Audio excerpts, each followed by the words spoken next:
Hey guys, this is Will at Third and Long. Welcome to my Week 9 NFL Sunday Best Bets and Picks video. We'll be breaking down the games for Week 9, seeing who's going to win, who's going to lose, looking at the money line, spread, and the over and under. If you want a more in-depth breakdown, just go to my Week 9 NFL predictions video. So let's go ahead and get started. Hit that like button and subscribe. We got a lot of pretty good games this weekend, and there's a lot of quarterbacks that are also out this weekend. So that basically just causes complete chaos in the football world.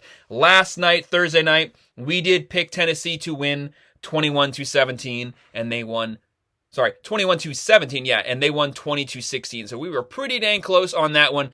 And some of you guys wanted me to put down my stats for last week. So on the money line, we went 10-5, spread 10-5, over under 11-4. So not a bad week at all, but let's try to do even better this week. So let's go ahead and get started. Sunday, we have at 9:30 the Frankfurt, Germany game. We have the 6-2 Dolphins versus the 6-2 Chiefs. Kansas City, 1.5 point favorites here. Over-under comes in at 50.5 here. So we have the number 1 passing team and the number 3 passing team. Both teams have pretty decent offenses. The Dolphins have the best offense in the NFL. Tua, Mostert, Hill, Berrios, Waddle, they are loaded. They can move the ball. No one beats up crappy teams like the Dolphins, but they have been struggling with good teams. Chiefs are a good team with a top 5 defense, but the issue lies with the offense, surprisingly, which has been struggling so far this year because they really have no vertical threat. They have Kelsey. Everybody else has a serious case of butterfingers and has been dropping the ball nonstop.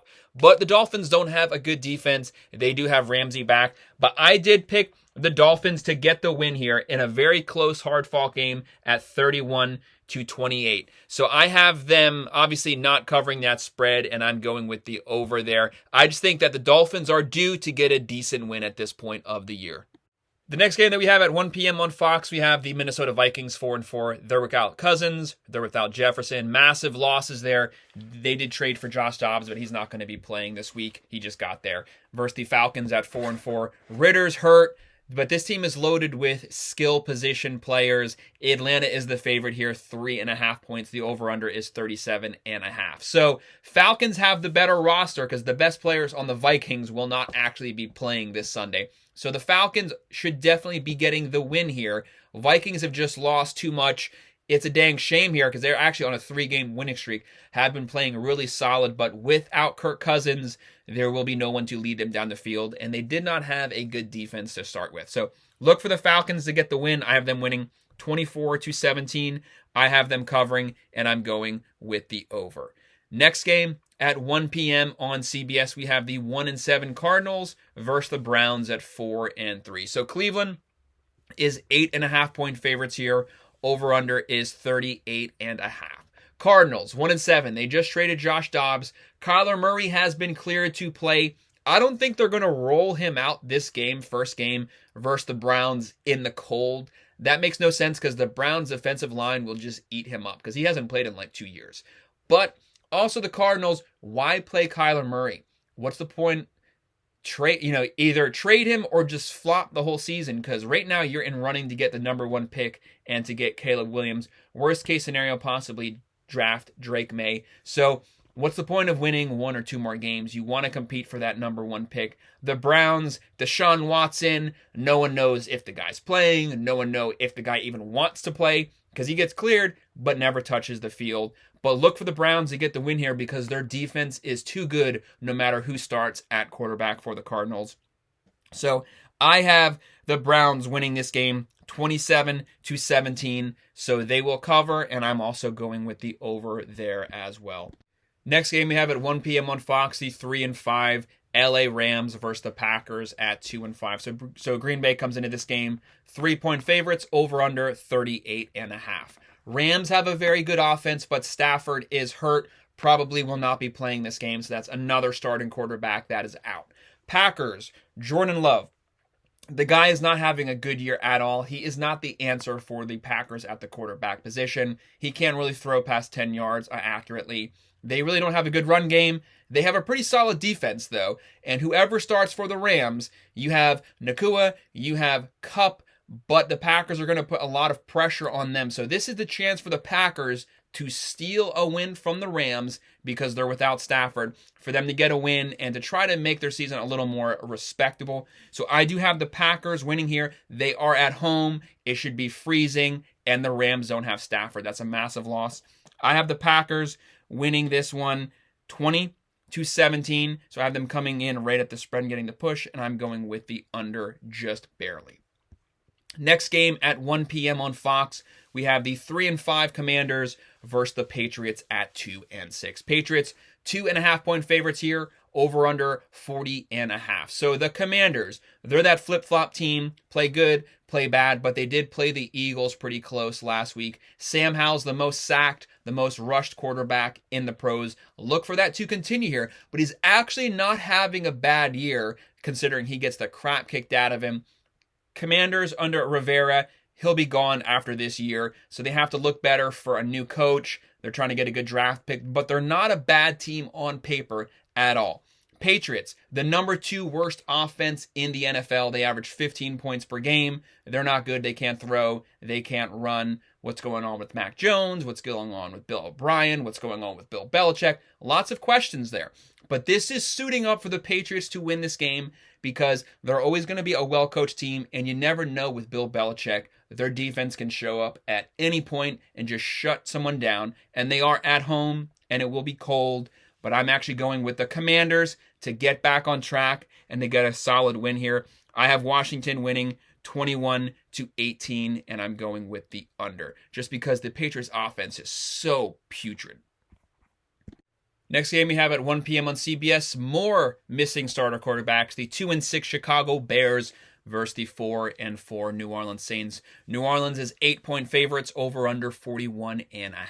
So the Chicago Bears, Justin Fields is not playing. The guy's probably not going to suit up this whole year. What are they doing with Justin Fields? Are they going to trade him? He's not bad. Was actually having a pretty good year prior to getting hurt. But what's the deal with the Bears? Where do they want to go at the quarterback position? But not having him play here puts them at a major disadvantage. Saints, 4-4. Carr finally went vertical this past weekend. All he does is dump offs the whole year. But this team on paper, very talented on both sides of the ball. They should definitely beat the Bears here, especially since they don't have Justin Fields. So I'm going with New Orleans to get a win. They have had a pretty good last couple of weeks. I have the Saints winning 27-14, so getting a comfortable win here. They will cover, but I'm going with the under just because I don't think the Bears are going to move the ball at all versus this Saints defense. Next game we have at 1 p.m. on CBS, the Seattle Seahawks at 5-2 versus the Baltimore Ravens at 6-2. This is an under-the-radar best game of the weekend, possibly. These teams are very equal. They both have solid defenses. Ravens have a pretty good offense. Seattle has a very efficient offense. They can run the ball very well. Baltimore, 6-point favorites, over under 44.5. So this is a typical Harbaugh versus Carroll game. Great coaches, great play calling, very good teams. Seattle has Geno Smith. He's not having as good of a year as last year, but he's having a very good year. He has Walker, he has DJ Metcalf, but the Ravens, they have Lamar Jackson. That's the difference here. They have Mark Andrews. They have Flowers. They have the playmakers that Seattle doesn't, and they have a top 10 defense. So I'm going to go with Ravens to, under the radar, possibly be one of the best teams, if not the best team in the NFL this year. I have them getting the win here. They're going to win 28-24. So they won't cover the spread, but I'm going with the over. Next game at 1 p.m. on CBS, we have the 3-4 Tampa Bay Buccaneers. They started out really hot, and they've kind of fallen off the last few weeks, versus the Houston Texans at 3-4, who just lost to the Panthers last weekend. Houston, 3-point favorites. Over-under is 39.5 here. So the Buccaneers, they have Baker Mayfield.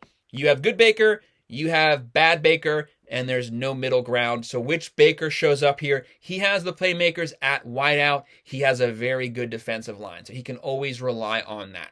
Houston, Stroud. He has 1 pick this year, hands down the rookie of the year. He has Pierce at running back. He has Collins at wide receiver. He has playmakers, but he doesn't have the defense that Baker Mayfield and the Buccaneers have. So I get why they're favored because they're at home. Houston is having a really good year this year, but I'm actually going to go with the upset here. I think Tampa Bay will win 24-20. So a very close game. So I have Tampa Bay winning, and I'm going with the over as well. Next game we have at 4:05 p.m. on CBS. More backup quarterbacks. We have the 3-5 Colts with Gardner Minshew versus the 1-6 Panthers with Bryce Young, who finally got their first win of the year last year versus the Texans. So prop to them.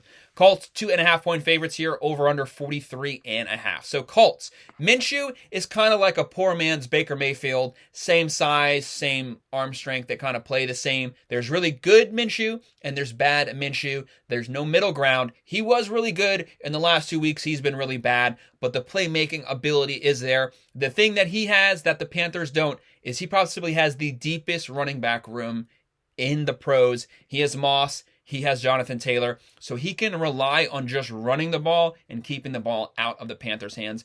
Panthers, they will get there, but they do not have the skilled roster that the Colts have. Not that the Colts have a good roster, but the roster is definitely better than the Panthers. So I am going to go with the Colts to get the win here, 28-24. So I have them covering, and I'm going with the over. I think good Gardner Minshew shows up this weekend. Next game at 4:25 on Fox, we have 2-6 New York Giants versus the 3-5 Raiders. So the Raiders fired Josh McDaniels. Even though he's out, they have quarterback problems. Everybody's hurt. They still have them favored by 1.5, over under 37.5. For the Giants, Jones might be back at quarterback. They have Barkley, Waller. This is not a bad team, but gosh, they've played awful this year. And they have a worse offense than the Patriots. Believe it or not, they have the worst offense in the NFL. I think it's like 13.8 points per game. Just completely pathetic. But the talent's there, but they definitely have not played like it. Raiders have one of the better rosters in the pros, but for some reason that has not translated onto the field. So they need a coach to get everything right. With Josh McDaniels getting fired, that can go one of two ways. Either that lights a fire under the radars and they play really well, or they just completely train wreck the whole season. I think they're going to play well. They're going to play really tough, but I actually have the Giants getting the upset win here, 17-14. Very low scoring. I am going with the under. I just think that the Giants will be the better coached, more physical team. Raiders will kind of get hot second half of this year, but I don't think it's going to start just yet. Next game at 4:25 on Fox, one of the best games of the weekend, one of the best games of the year so far. 5-2 Cowboys versus 7-1 Eagles. Philadelphia 3-point favorites, over under 46.5. So with the Cowboys, you have Dak Prescott. The last couple games, he's been on point. He has 11 touchdowns and 2 or 3 picks, so he's been hot. He has a top 3 defense, so he can always rely on that. Pollard hasn't really gotten the running game going, but that is there if they need it. Eagles, one of the best offensive lines. They have Hurts, Swift, Brown, Smith. This team is loaded. The defense has not played well so far this year, but they haven't played bad, and they should get better as the season goes on. With Hurts, he's been banged up, he's been limping, but will the Cowboys be able to get the pressure on him to make the difference? Because he really hasn't had to rush too much this year. He just scrambles sometimes, but mostly he's been passing, and that's actually kind of backfired because he's thrown a lot of picks. But I think the Eagles are going to pull this one out versus the Cowboys. Dak does do pretty good versus the Eagles usually, but I have the Eagles getting the win here, winning 27-23. So I have them covering, and I'm going with the over. This could be a pretty high-scoring game, possibly. Next game at 8:20 on NBC. The Buffalo Bills at 5-3 versus the Bengals at 4-3. Cincinnati 2-point favorites, over under 50.5. So with the Bills, they can turn it on at any point. They've been playing pretty sloppily this year, but this team is very talented. Allen, Cook, Diggs, they have a decent defense. They can light it up, and they could blow the Bengals out. They can also lose to the Bengals. So the Bills are kind of like a Jekyll and Hyde team because they're one of the most talented teams, but sometimes they play like complete crap. So you never really know what you're going to get. Bengals with Burrow. Started out the year god-awful. The last few weeks, he's back to regular Burrow, throwing for 300 yards, not throwing picks. Chase is just racking up yards. So Cincinnati's the 2-point favorite here.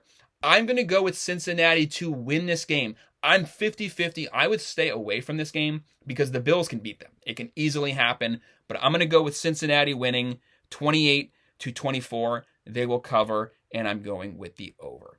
Next game and final game on Monday night at 8:15. Chargers at 3-4 versus the Jets at 4-3. Chargers 3.5-point favorites.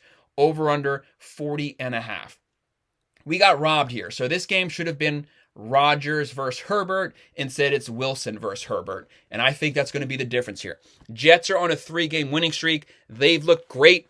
They are 4-3. But at some point, having Zach Wilson as your quarterback has to catch up with you. And to me, the Chargers are the team to do it. Now, the Chargers, they don't have a good defense, but they have a good offense. They have Herbert. They have Eckler. They have Allen. They don't have Mike Williams, but they don't need him. They should be able to move the ball. Jets have a top 10 defense. Very tough defense, but will they be able to force the Chargers on 3 and out enough to make up for the fact that the Jets' offense stinks? Because outside of Hall, Wilson doesn't really move the ball. He makes plays when he has to, but will that be able to keep up with a high-scoring Chargers team? I don't think so. I think it's the Wilson versus Herbert battle that makes the difference here. I have the Chargers getting the win 24-20, so I have them covering, and I'm going with the over. So teams on bye weeks: Broncos, Lions, 49ers, and Jags. So that's my breakdown of the Week 9 Sunday best bets and picks. Hit that like button and subscribe. Thanks.